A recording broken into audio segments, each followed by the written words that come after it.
This morning, we bring you our series, Off the Rails, Life After Toxic Train Wrecks. Our reporting led us up and down the East Coast. We examined previous rail disasters and spoke to the people who live in the towns where they occurred, asking them what happened in the months and years after the accident. You get scared when the train comes through, and when I hear tell of another train wreck, it just something goes all the way through me, and I feel sorry for the people, because I know what they're going through. We began nearly 600 miles away in Graniteville, South Carolina. That's just north of Augusta, Georgia. Here's Chuck along with photojournalist Brandon Coelho Amaya. Graniteville, South Carolina.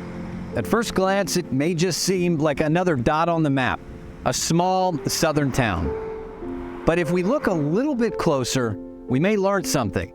In 2005, a Norfolk Southern train derailed right here.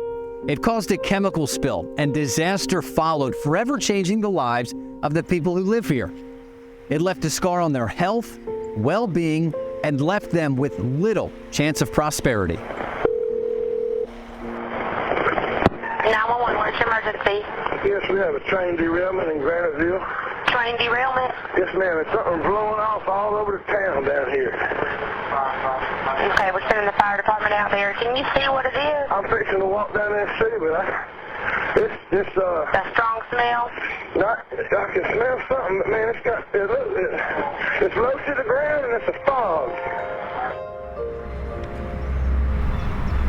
You know, I feel sorry for those people in Ohio because they just don't know what they got ahead of them.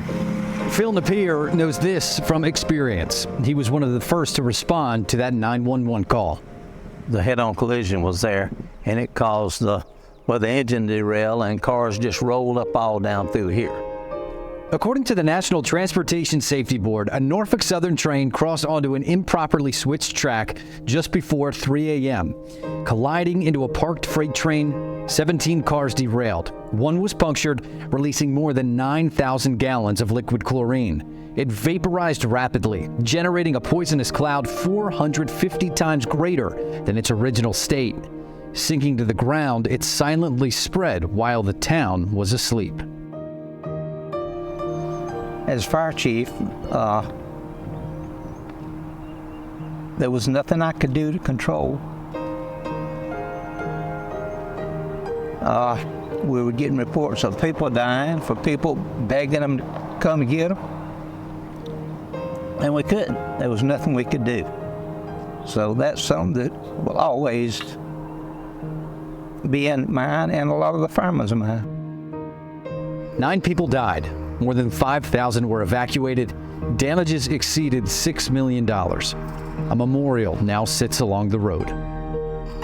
The train derailment took away our way of life. The health effects. Are people today, all these years later, still experiencing difficulties with their health? There's long-term effects that people didn't realize. I mean, if anybody thinks chlorine does not have an effect, go somewhere where someone's got a swimming pool and open the bucket and stick your head in there and see what you smell and how long you can take it. Napier would later introduce us to the Corleys, Jerry and his mother Aideen. They live close to one another, just 2 blocks up the road. I have a hard time breathing, and it's just, I'm on 3 different medications to breathe, and I take a pill to help me breathe, and I've got asthma now. Jerry is blunt. Yes, we got royally screwed. Royally. My mama's lungs is gone. She's got 60% of her lungs left, 40% of them gone.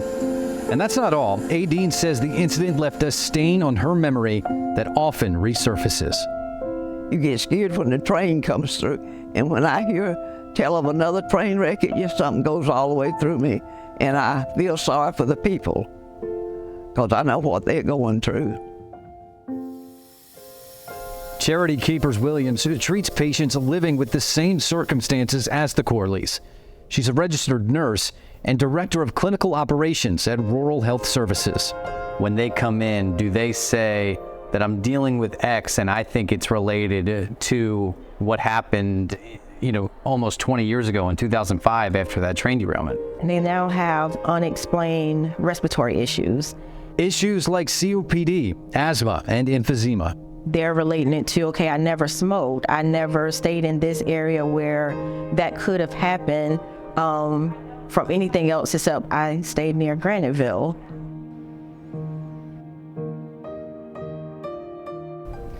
The people there are still struggling nearly 2 decades later, and you'll be sharing more on that story again tomorrow. Yes, and as we mentioned earlier, Graniteville sits just over the Georgia-South Carolina border.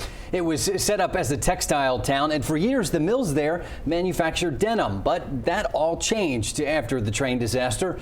Tomorrow morning, we'll introduce you to 2 former mill workers as well as a community activist who helped set up a study to examine the health effects of mill workers and other Graniteville residents. Our series Off the Rails, Life After Toxic Train Wrecks, continues all this week. And tonight we visit Paulsboro, New Jersey. We were forgotten 1 year later.